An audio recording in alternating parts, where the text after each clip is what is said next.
प्यारे मसीह विश्वासियों, जय यीशु की तथा प्रतिदिन के बाइबल पाठ एवं चिंतन में आप सभी का स्वागत है। आज का पहला पाठ नबी मीका का ग्रंथ अध्याय 7 पद संख्या 14 से 15 और 18 से 20 तक से लिया गया है। वचन कहता है, तू अपना डंडा लेकर अपनी प्रजा, अपनी विरासत की भेड़ें चराने की कृपा कर। वे जंगल और बंजर भूमि में अकेली ही पड़ी हुई हैं। प्राचीन काल की तरह उन्हें बाशन तथा गिलियाद में चरने दे। जिन दिनों तू हमें मिस्र से निकाल लाया, उन्हीं दिनों की तरह हमें चमत्कार दिखा। तेरे सदृश कौन ऐसे ईश्वर है जो अपराध हरता और अपनी प्रजा का पाप अनदेखा करता है, जो अपना क्रोध बनाए नहीं रखता बल्कि दया करना चाहता है। वह फिर हम पर दया करेगा, हमारे अपराध पैरों तले रौंद देगा और हमारे सभी पाप गहरे समुद्र में फेंकेगा। तू याकूब के लिए अपनी सत्य प्रतिज्ञता और इब्राहिम के लिए अपनी दयालुता प्रदर्शित करेगा, जैसी कि तूने शपथ खाकर हमारे पूर्वजों से प्रतिज्ञा की है। प्रभु की वाणी। ईश्वर को धन्यवाद। और आज का सुसमाचार पाठ संत लूकस के अनुसार पवित्र सुसमाचार अध्याय 15 पद संख्या 1 से 3 और 11 से 32 तक से लिया गया है।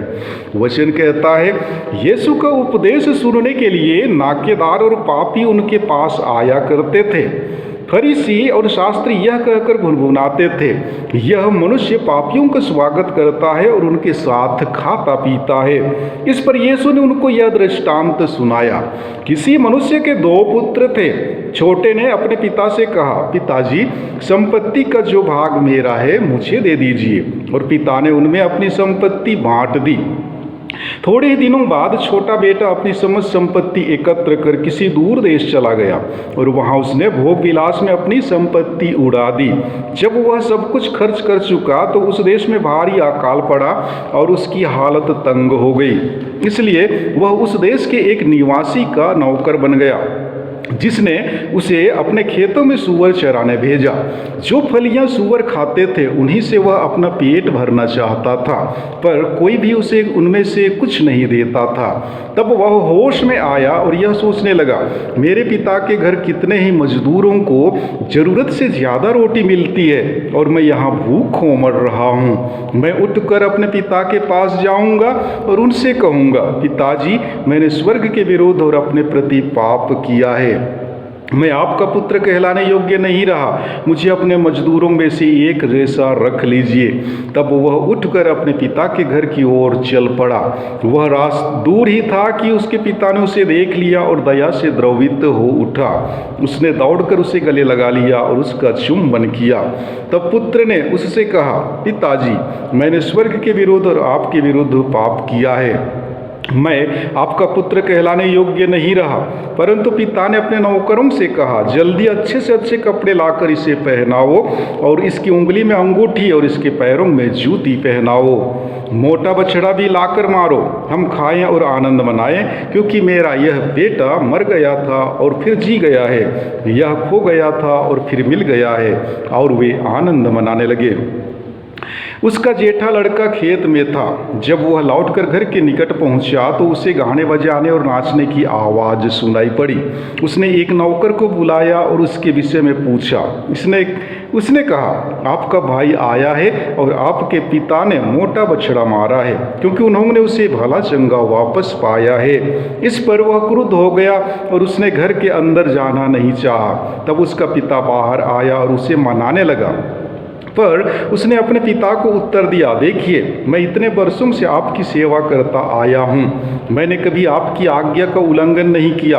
फिर भी आपने कभी मुझे बकरी का बच्चा तक नहीं दिया, ताकि मैं अपने मित्रों के साथ आनंद मनाऊं। पर जैसे ही आपका यह छोटा बेटा आया, जिसने वेश्याओं के पीछे अपनी संपत्ति उड़ा दी, आपने इसके लिए मोटा बछड़ा मार डाला है। इस पर पिता ने उससे कहा, बेटा, तुम तो सदा मेरे साथ रहते हो और जो कुछ मेरा है वह तुम्हारा ही है। परंतु आनंद मनाना और उल्लसित होना उचित ही था, क्योंकि तुम्हारा भाई मर गया था और फिर जी गया है, यह खो गया था और फिर मिल गया है। प्रभु का सुसमाचार। हे ख्रिस्त, तेरी स्तुति हो। प्यारे मसीही विश्वासियों, अपनी प्रजा की अगुवाई के लिए ईश्वर समय समय पर विभिन्न लोगों को विशेष कार्य हेतु चुनता है। हमें भी अपनी योजना में खरे उतरने के लिए नियुक्त करते हैं। आज कैथोलिक कलीसिया संत जोसेफ ईमानदार तथा न्यायप्रिय व्यक्ति का पर्व दिवस मनाती है। कैसे वे न्यायप्रिय तथा ईमानदार हैं? मरियम को गर्भवती पाकर जोसेफ ने चुपके से बदनाम किए बिना त्यागना चाहा, जिससे उसकी मंगनी हुई थी। मंगनी का अर्थ यहूदी समाज में एक दूसरे के प्रति विश्वासी बने रहना था, विश्वास तोड़ना नहीं। ऐसी विकृत विमूढ़ स्थिति में भी जोसेफ विश्वासी बना रहा। यही ईमानदारी और न्यायप्रियता संत जोसेफ की अपनी पहचान है। आज कलीसिया इस पर्व दिवस पर हमें आह्वान करती है ईमानदार और सरल व्यक्ति बनने के लिए, ताकि एक दूसरे के साथ मेल मिलाप कराकर समन्वय स्थापित कर सकें। हमें समाज तथा कलीसिया में न्यायप्रिय एवं प्रेरणा स्रोत बनने की जरूरत है। यही हमारी सच्ची बुलाहट है।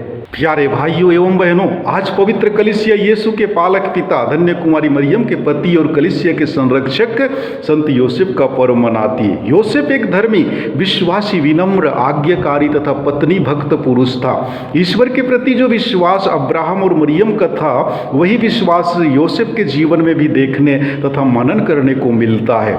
यदि गहराई से चिंतन किया जाए तो योसेफ का विश्वास भी किसी नबी या प्रेरित से कम नहीं है।